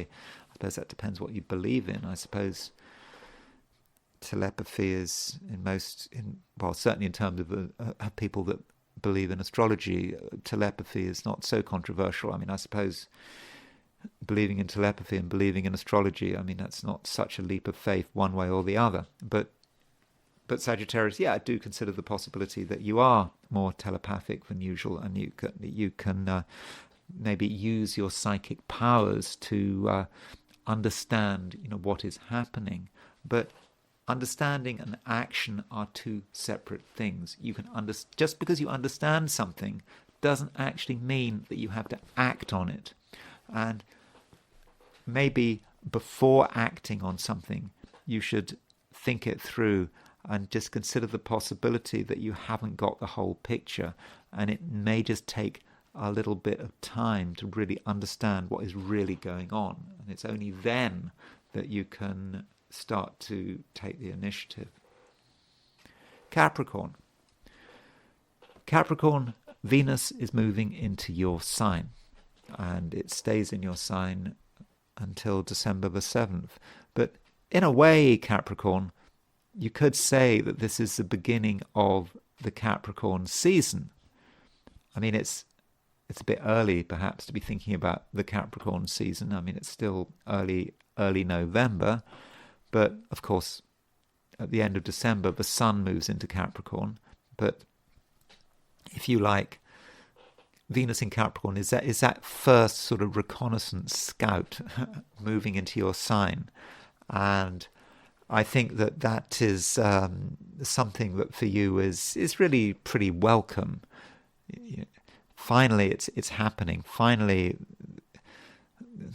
you're being sort of recognized, and with Venus in Capricorn, you're maybe Venus moving into Capricorn, you're finding some of your power and your charisma, and it may have been hidden recently, but it's all there. It's something that you now have access to, and I think that with Venus in Capricorn, moving into Capricorn over the next few weeks, you're going to be able to present yourself very well, and when you're with company, you will know what matters, and you'll be able to stick to the point. I mean, sticking to the point is always important, and you won't allow people to take you too far from the point. And Venus in Capricorn is also about your attractiveness and the way you're presenting yourself. And at the moment, I think that you can actually present yourself very well, and people are definitely going to respond to you, and they're responding to you as a Capricorn because they appreciate you as a Capricorn. Perhaps they appreciate the Capricorn qualities, seriousness, resilience, common sense. You can say that. Also, of course, Capricorn, has this sort of reputation for sort of getting younger as it grows older. That is a thing about Capricorn. Capricorns don't worry about age as much as other signs like Gemini, and so with Venus in Capricorn, however old you are or however young you are, it's that maturity, but at the same time that sense of fun, that there is a Capricorn sense of fun, is really very, very clear. And with Venus in Capricorn, you have a great sense of what looks good and what doesn't look good. It's just immediate, and that relates to the way you present yourself, but it's also perhaps has something to do with the way you evaluate other people, and perhaps the way you make choices about buying things, decorations, whatever. You're able to make the right choices. Now, at the same time as this, Saturn is of course your ruler, and Saturn is if you look at the chart, you will notice, this might not be immediately obvious, but if you look at the chart, you will notice that Saturn is conjunct the Venus-Uranus midpoint. So with Saturn conjunct the Venus-Uranus midpoint, I think that presents us with something else. Saturn conjunct the Venus-Uranus midpoint. Venus-Uranus as a pair is about perhaps things happening in terms of relationships that were unexpected. There is a certain sense of excitement about Venus-Uranus. Things happening with other people. I mean, it may also be a sense of artistic excitement. Venus is quite an artistic planet. And so Saturn on the Venus-Uranus midpoint, you're in a position where you can do something that gets people's attention. You may be able to show an artistic side to your nature which people hadn't been aware of, an aesthetic side of your nature, being able to create something that really stands out and makes people listen. Saturn on the Venus-Uranus midpoint can also be about unexpected meetings, sort of, which are likely to be fortunate. You meet someone unexpectedly, and that has interesting consequences. Though, in terms of existing relationships, Saturn on the Venus-Uranus midpoint for you could be about some kind of change. Could be for better, could be for the worse, but don't assume that existing relationships will just continue as they have done in the recent past. There might be a change of pace, or it may be about a realization, or just something happening which affects both you and another person.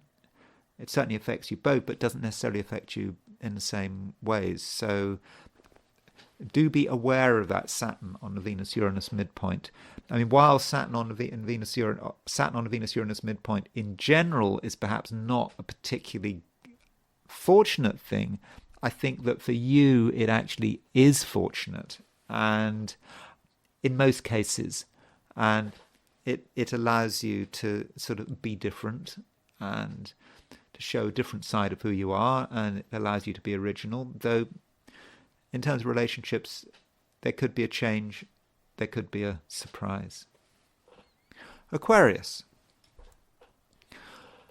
Aquarius, you may find today that there is a certain emphasis on money. I mean, I know that money is somewhat tedious, but the moon is in Pisces. The moon is making a conjunction to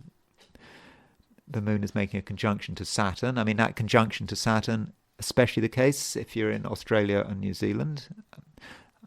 But I think all of us will feel that moon-Saturn conjunction to a certain sense. But with that moon-Saturn conjunction, some Aquarians may feel a sense that money has to be taken seriously. Perhaps you hadn't taken it seriously recently, but now you realize it has to be taken seriously.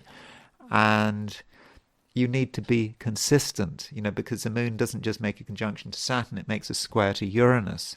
And I suppose there might be a danger that if you're worried about something financial, you might respond to that worry by just spending more money. And almost, like out of frustration, you make the situation worse. So in terms of expenditure today, just be careful. I think that things could be a little difficult, and other people may not be entirely useful because, we have got Mercury. Mercury is actually starting to make a square to Saturn. It's not exact today, but I think it's probably exact tomorrow. Mercury making a square to Saturn. That just could be other people not understanding you, not being helpful, and at worst, other people, they could cost you money if you let them. And so maybe, Aquarius, you should reconsider some of your various relationships and consider what role people have in your life, especially as Venus is moving into Capricorn. So today or tomorrow, Venus does move into Capricorn, and so Venus is a planet about people. It's about the people in your life, and Venus moving into Capricorn it's quite a low profile sign, Capricorn. I mean, in the Aquarian chart.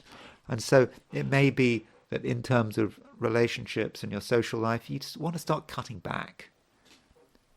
There are people who right now you perhaps don't need in your life. They're not being helpful, and it's possible they're going to be helpful again at some future date. But, over the next few weeks, as Venus moves through Capricorn, you might want to, just reconsider who you spend your time with, who you're talking to, who you're constantly on the phone to, because I'm not convinced that everyone is going to be useful. But as one person leaves, another person arrives, and I think there is this possibility with Saturn conjunct the Venus-Uranus midpoint. If you were listening to when I was talking to Capricorn, I mentioned Saturn on the Venus-Uranus midpoint, and I suggested with Saturn on the Venus-Uranus midpoint, this may be about sudden meetings.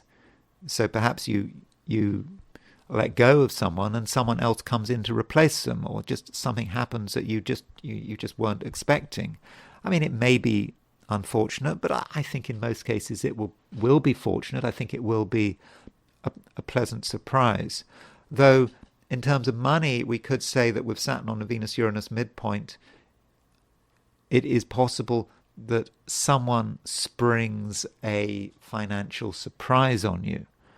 And I'm quite neutral about that. I mean, it may be a good surprise, it may be a bad surprise, or it may be how you respond to it. It may be a neutral surprise, but it could go either way. And whether it's something good or bad for you does somewhat depend on how you respond.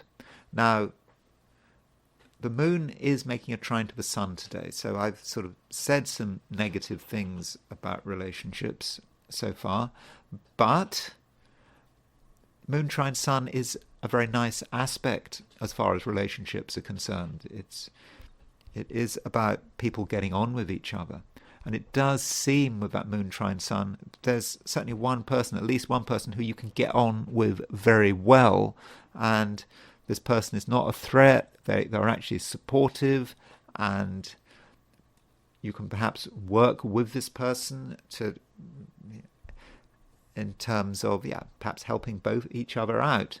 And it may have nothing to do with romance. It might be something to do with business. The sun is in Scorpio, high profile part of the chart. So sun is in Scorpio, the moon is in Pisces, a sort of a financially orientated sign in the Aquarian chart. So that moon trine sun may be about finding someone who can be really, really helpful. Perhaps you can be helpful to them as well. Although it may just be something to do with an existing relationship. Moon trine sun, we could just generally see it in a fairly harmonious way. Pisces, we have a trine between the sun and the moon, which I've been talking about quite a lot. I was just talking about it to Aquarius. And that trine between the sun and the moon, as far as I'm concerned, works well for you. And that is because this trine is taking place in water signs. We've got moon in Pisces, sun in Scorpio. So that's and you are a Pisces, and so you may just feel with this trine today, you just may feel comfortable, and you may feel that you've got everything sorted out and that you are in control. Because at the beginning of the day, the moon is making a conjunction to Saturn. In fact, it's sort of later in the day. If you're in Australia or New Zealand, it's kind of this moon conjunct Saturn dominates the day, arguably. But I think that while a lot of other signs might find the moon conjunct Saturn difficult, I think for you, it's actually quite reassuring. It gives you a sense of who you are and what you can do and where your boundaries lie. And the moon having made this conjunction to Saturn, it goes on to make this trine to the sun, and I just think that you just feel that you're in the right place, and that just things are moving in a fairly pleasant way. And I think you're helped by the fact that you're going to be quite sensitive. You're going to be very sensitive, with this moon trine sun in water signs, but additionally, you're going to be sensitive in terms of understanding what people are trying to say. Some people find it difficult to express themselves. They may not even be trying to express themselves, but you still understand what their message is. You just get it, and so that allows you to be sympathetic, but not too sympathetic, because the moon is conjunct Saturn. You have a strong sense of who you are and what is acceptable, what you want to do, and what you don't want to do. And Venus, at the same time, Venus is moving into Capricorn. And Venus as a planet, it does have a certain linkage with Pisces. Venus doesn't rule Pisces, but Venus is exalted in Pisces. And so I think what Venus is doing certainly affects you. And with Venus moving into Capricorn, I would have thought that your social life should have a boost, but on your terms. So, if you felt that you've been disconnected with certain people, you felt perhaps a little bit alone, that maybe you're drifting further and further apart from some people you've known in the past. With Venus moving into Capricorn, you can actually bring yourself and other people closer together. And you can do it in a sort of sensible, no-nonsense kind of way. And also with Venus in Capricorn, it can be about the past and a respect for the past. Capricorn is a past-orientated sign, so this might be a time when friendships can actually be rekindled, and it won't be as difficult as you'd imagined.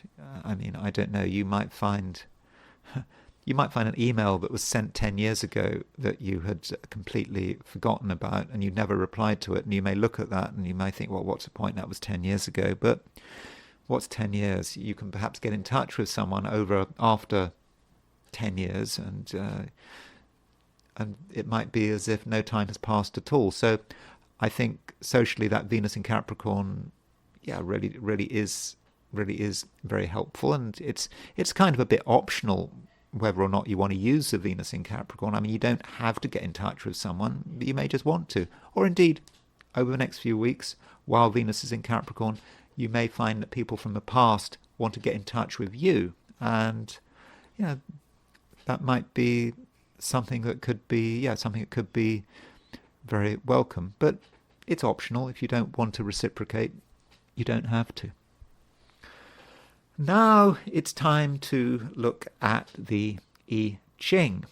So I asked the question, what will Monday be like for those watching the I Ching section of this video? And the first hexagram I got was hexagram number 47, which is oppression. That's probably not what you wanted to hear, but we're only talking about one day. We're just talking about Monday. So oppression does suggest that we might just feel, we might feel under pressure. We might feel that something is just hemming us in. And the question is, what do we do about it? Well, we do have 4 moving lines, and it just seems that to begin with, we just feel this pressure. It's really quite intense. But on the outside, we're kind of going through the motions. I don't think other people kind of realize what sort of pressure we're under, and it's kind of burning inside us. I don't even think it's burning. Burning is just too strong a word. It's just a feeling that we just can't really be ourselves, just even though we're going through the motions. The I Ching talks about eating and drinking. We eat and drink and we appear to be normal, eating and drinking with people. That's the image. But deep down, something is bothering us, and perhaps the issue is that we're keeping something to ourselves, and because we're keeping something to ourselves, that doesn't provide any possibility of a solution, because no one knows we've got a problem.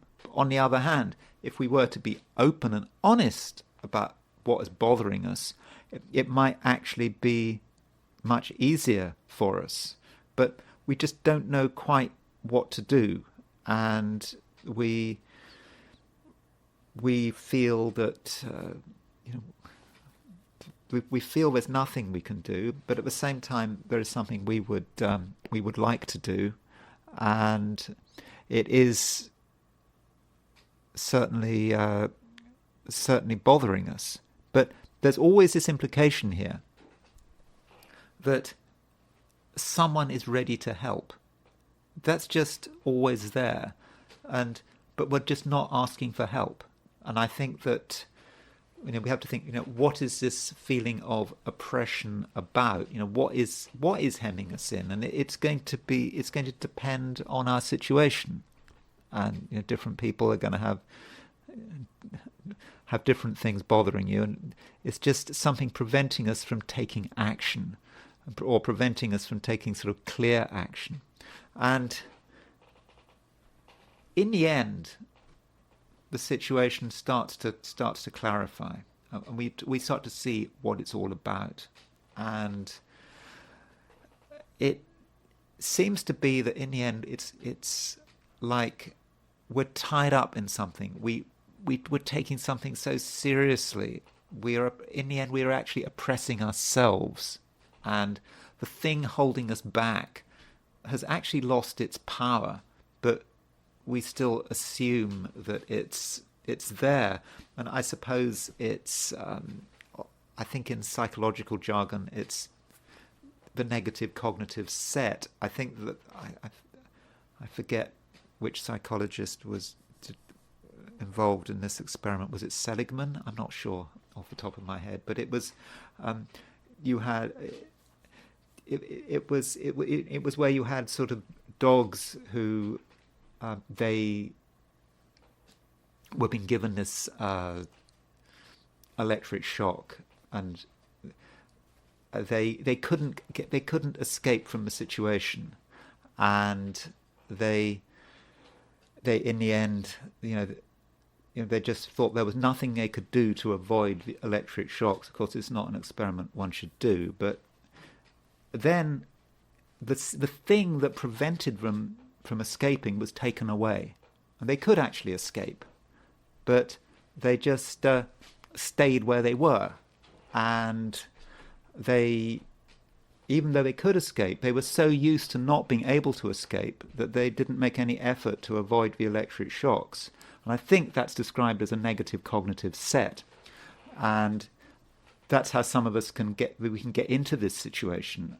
And so we may be a bit like this. In fact, the thing holding us back is not actually that bad. It's completely escapable, but we're just sticking with it. And if we opened our eyes, we'd just see that the chains are weak. We can just break free. So that's perhaps how the oppression works its way through. And then this takes us to a different hexagram, because we have 4 moving lines.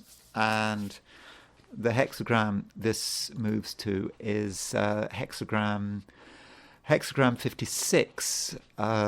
Hexagram 56 is the Wanderer, and this hexagram is about being free, I suppose. We've broken free, but having broken free, we're not entirely familiar with what's going on. It's like we're in a new world, and we don't know the rules. And perhaps we don't have the knowledge and experience to make sense of it all, but we have broken free. But it's a new situation, and because it's a new situation, we do have to be careful. We have to accept our own lack of knowledge, I mean, even our ignorance. But we go through life, and we take advantage of every offer that comes our way, because we understand how vulnerable we are. But with humility, we make progress, and so that's how we get away from the oppression. And so whatever we feel at the beginning of the day, we are able to escape from it. But having escaped from it, it just might be a new situation where we don't really know the rules. So I think a bit of humility and self-awareness could then be quite important. And now it's time to look at Donald Trump, go back to what's going on in Trumpland, and the fact that he is going to be president on January the 20th. Now, a lot of people are saying, oh, he's not going to be president. Something's going to happen. I mean, people were saying this. People were predicting all sorts of bizarre things about this election, that somehow the election might be cancelled, or it would take a long time for there to be, I don't know, there'd be recounts. And people were just going on and on. But, when you're making astrological predictions, you've got to be realistic. I mean, what a lot of people forget about America is that, I spent a long time criticizing America. I mean, that's, so I think some people unsubscribe because I'm so negative about America. But if you think about it in terms of America, it's it's got some good things about it. Firstly, the First Amendment. I mean, I know the First Amendment isn't perfect, but as I say, First Amendment, America is, in terms of being able to have free speech, I'm fairly sure it's the freest country there is. So that's a good thing. It's the First Amendment. And then there's the rule of law and its history. One great thing about America is that since the 18th century, it's just had sort of every 4 years it's had an election. Every 4 years. I mean, without any break. And so people talk about cancelled elections or something going wrong with the election and things being delayed and all this, but they forget America's history. America's history is it doesn't change. Every 4 years there's election. Every 4 years a president gets elected. Some people might not like the process by which another president gets elected, but somehow the system is always able to throw up a new president every 4 years. And even when the War of 1812, I think they had an election in 1812 when America was arguably fighting for its life. The British burnt down the White House. They still had an election. During the Second World War, they still had an election. 1944, they had an election. Britain, we think about Britain being democratic, but Britain during the Second World War, it cancelled its elections. There were no elections during the Second World War, but in America they would never cancel elections, regardless of the crisis. So to have all these dramatic predictions about what might have happened around the election just didn't seem to take into account the consistency of American history. And when you're making astrological predictions, you do have to be realistic. Now, before I talk about the inauguration, I was looking at the comments on my videos, and someone actually asked me the question, will Trump be president after January? And so I took that as a horary chart. So what does that mean? Will Trump be president after January? So that could mean that he's never inaugurated. That's the implication. That could be the case, and you could interpret it in a different way, in that he is inaugurated president, but on January the 20th, but by the end of a month he's no longer president, perhaps because he drops dead. And so the question is, why would Trump not be president after January? Well, really, the only scenario in which Trump would not be president after January would be if he was dead, basically. Or I suppose if he had a stroke or was completely incapacitated in such a way, was in a coma. But, by and large, that's what would have to happen, because his victory was so sweeping that there's no doubt that constitutionally he's going to be the president, and of course all these lawsuits against him are just disappearing. Now, one can look at it in a probabilistic sense. So the CDC has life tables, and so for a white male who is between the ages of 78 and 79, the chances of them dying, but if I understand it rightly, over the next year, say between their 78th and 79th birthday, what is the probability of them dying? Well, in that year, the probability is about 1.0. I think it was 0.053. So there's about a 5% chance of Donald Trump dying over the next year, according to the life tables.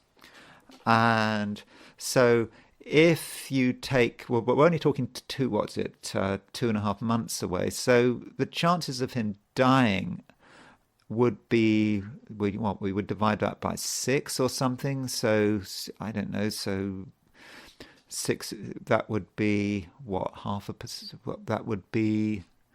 Let me think. 5%. So it's about maybe a 1% chance of him dying. Have I got that right? So there is a 1% chance of Donald Trump being dead between now and his inauguration, if I've got that right. So that's the kind of chances we're dealing with. Now, because he's Trump, there may be reasons why that number might be inflated or deflated. Being president of the United States or being Trump is a dangerous job. So you could say it is a higher chance because of all the assassination threats. On the other hand, you could also say that right now he's going to be very well protected.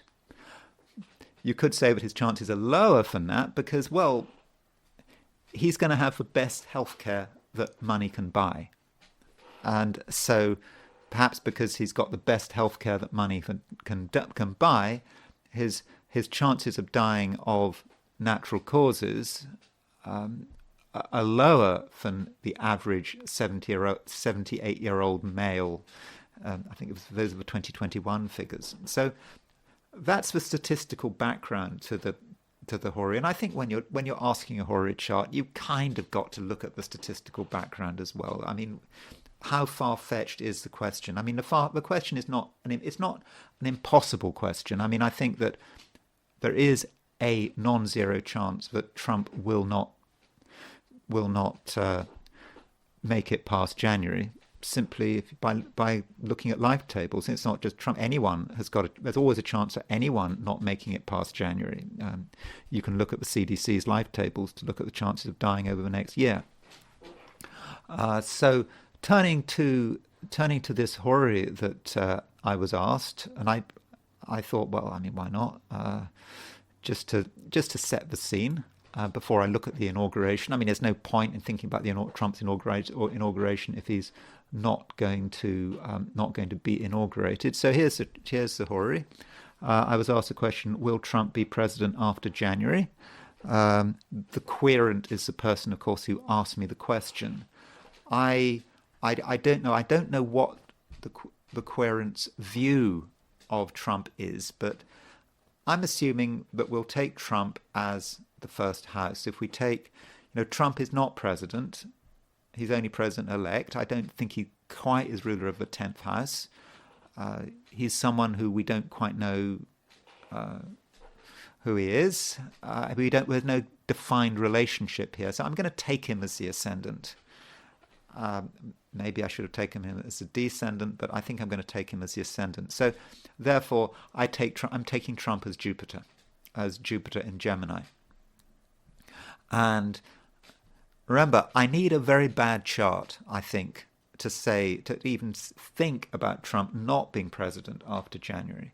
And so the Jupiter is in mutual reception to Mercury.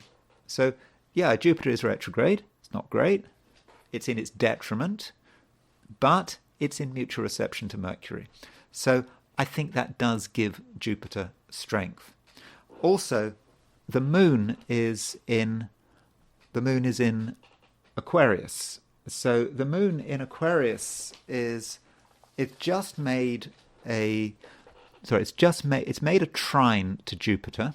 So you could say, well, is the moon the American people? Maybe it's the election, perhaps. And I think I was asked a question on the 9th. So you could it's 5. That was the question was on the 9th. So the question was asked about 4 days after the election, and that kind of fits. Moon trine Jupiter is the election. The moon is in late Aquarius. It is not peregrine. It has face. So the moon it doesn't have a lot of dignity, but it has some dignity. And so the moon, having made a trine to Jupiter, makes a sextile to Venus.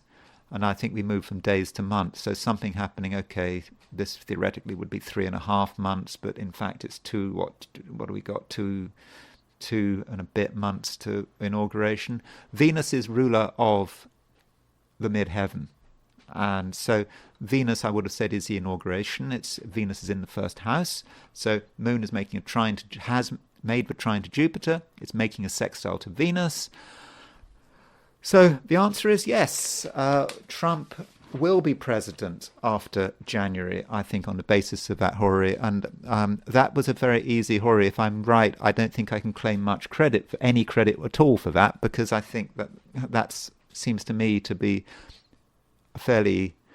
there's a fairly low risk of me getting it wrong anyway. But still, I think the horary does suggest that he will be president after January, and that we can actually talk about his inauguration. Okay, you could say that the South Node is on the midheaven, but reasonably close to the midheaven.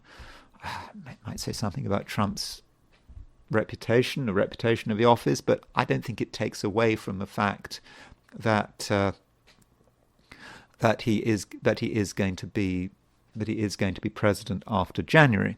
We can therefore start to think about Trump's inauguration chart, and so here is his inauguration chart. Now, that's actually Joe Biden's inauguration chart on January the 20th, 2021. And I mean, I've looked at this chart before. I think it was a pretty bad chart, which I think shows some of the potential, the difficult potential of the Biden administration. I suppose you could say the war with Ukraine, but also the whole way in which it ended up with him being basically thrown off the nomination, but as an effective coup. The last few months he wasn't really able to do much. We had a Mars-Uranus conjunction, and so not a great chart. But anyway, that's not what we're here to look at. We're here to look at Trump's 2025 inauguration. So inauguration happens January the 20th, 2025 at noon. Noon is when legally Biden stops being president, and Trump becomes president. It's going to happen. And I don't think he's going to drop dead, as I've suggested from the horary. And so, with this chart, there are a few issues. Now, some things are always going to be the case. Mid-Taurus is always rising when a president gets inaugurated, because it happens at the same time. Always happens on January the 20th, 2025. That's always the case. The Sun is always going to be in the first degree of Aquarius. The midheaven is always going to be 26 Capricorn. So some things do not change. And of course, here we have the Pluto in early Aquarius. So Sun-Pluto conjunction. Now, you could say that Sun-Pluto conjunction represents power. Perhaps the power of the office, and perhaps the sort of the drama of it all. And of course, Trump is going to be a very powerful president. I mean, I know there's all this stuff about him being a fascist or whatever. I mean, I think people talking about the fascist thing, they don't really. They're just focusing on the superficial aspects of fascism. Fascism is not just about people standing up and being populist. Fascism is sort of much more sort of complicated than that. It's about freedom. It's about freedom of expression.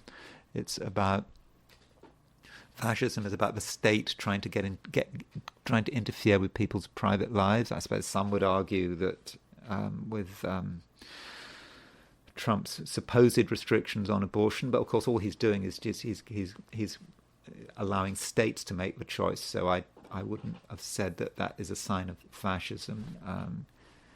You could say that the political correctness and wokeness and cancel culture, which is actually quite a fascist thing. You could argue. I mean, there's an argument that you could argue just as well that the Democrats are fascist as well as the Republicans. It depends what you want to look at. But I think those accusing Trump of being fascists, are just focusing on the superficial aspect of it, him making speeches at rallies. But fascism is much more complicated than that. And I suppose if you're on the right, you take Hayek's Road to Serfdom. He would argue that sort of socialism and government control is the road to fascism. It can be. I mean, I suppose if a government tries to interfere with people economically and through high taxation, you could argue that is fascist. What I'm saying, one doesn't want to go down this road, really. And I'm sorry, I'm rambling. So there is a Sun Pluto conjunction, which is definitely part of it. But I think what is most worrying about the inauguration chart is Mars. So Mars is on the IC, and that Mars can be about violence, it can be about war, it can be about sort of general sort of aggravation. And if you compare the inauguration chart with Trump's chart, you can actually see. So we'll put Trump's chart in the middle and the inauguration chart on the outside. Because you have to ask what transits does Trump have when he's inaugurated. So if we put Trump in the middle, his inauguration on the outer wheel. You see, Trump has a conjunction between Venus and Saturn.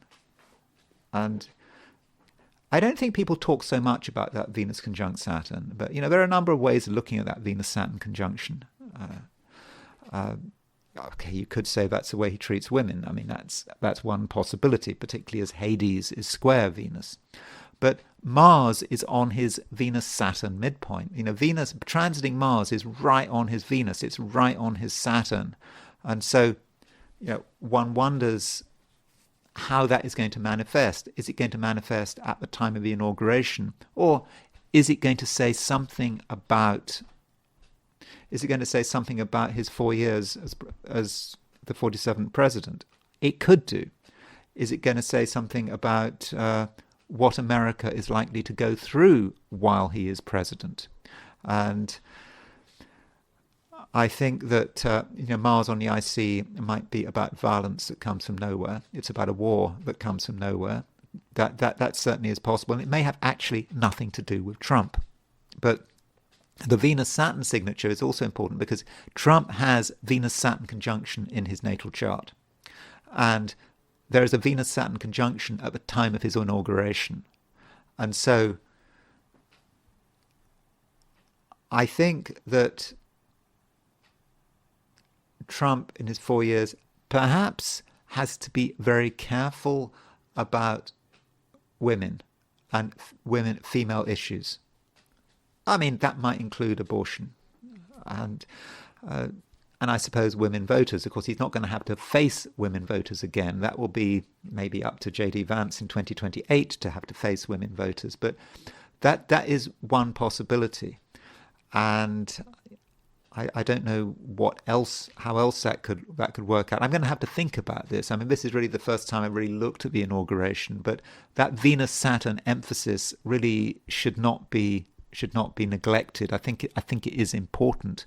It could just be Venus-Saturn is about toughness, disregarding other people's feelings, disregarding the nation's feelings, perhaps running roughshod over other people, and that might be a problem. But there is something harsh there, and I think it's important that with that Venus conjunct Saturn, it's quite unforgiving. Remember, he's a Cancerian. Mercury, Saturn, Venus. His family are very important to him. Also, I'm told Nigel Farage, who's a friend of Trump, he was on British TV saying how his family really matters to him, and so perhaps there is sort of the family issues, family needs. Perhaps he's just a little bit too clannish with that Venus conjunct Saturn. I think he's going to really have to think how his presidency unfolds. Maybe it just shouldn't be all about him. So I'm afraid I'm not advising him, but I do think that is a worry. And it's also a worry, the fact that sorry, that's a wrong inauguration, that Mars is on the IC. And it is very likely that over the next 4 years, America finds itself at war. And that has nothing to do with Trump. Or it's to do with a cycle that just keeps going. So, if you look at the United States, the United States has a Mars-Uranus conjunction. The United States' Mars-Uranus conjunction. It's a pretty wide Mars-Uranus conjunction, but if we take the time of the United States, that people often seem to use, 5:10 p.m., it's on the descendant. Notice that the United States' Mercury is at 24 Cancer. Mars will be on the United States' Mercury. Trump's Venus-Saturn conjunction is on United States' Mercury. So, and that Mercury is opposition Pluto. So Trump could stir things up. And, I must make it clear, I want Trump to be successful. I just, who wouldn't? I live in America. I want him to be successful. But I think there are some serious challenges here. I think there could be a certain amount of insensitivity, perhaps based on his desire for revenge. That is possible. And just being not sufficiently broad-minded. He mustn't just think about his own family and his own interests. I think that is going to be very important. But so July the 4th, 1776, America was born in war, in a way. I mean, this started the American War of Independence. So the first war that the United States was involved with the colonial power, it kind of all started with that Mars-Uranus conjunction, didn't it? And then 80-something, whatever years later, there was the Civil War. And this is the start of the Civil War. And the Civil War started with, on April 12th, 1861, there was a Mars-Uranus conjunction. And what's that, 17, so sort of around sort of approximately 80-something years later. Then 80-something years later, there was another Mars-Uranus conjunction. In fact, there was a Mars-Uranus conjunction on September the 9th, 1943, when America was in the midst of the Second World War. In September 1943, American troops were involved in Europe. They were starting the invasion of Italy. So Mars-Uranus again. And now we have Mars-Uranus coming up. Uranus is about to move into Gemini. And there is going to be, if you look at the United States' solar return for 2026, around 18 months time, almost just over, we've got a Mars-Uranus conjunction. So there's going to be a Mars-Uranus conjunction, assuming Trump is still alive, soon in Trump's term. And there is,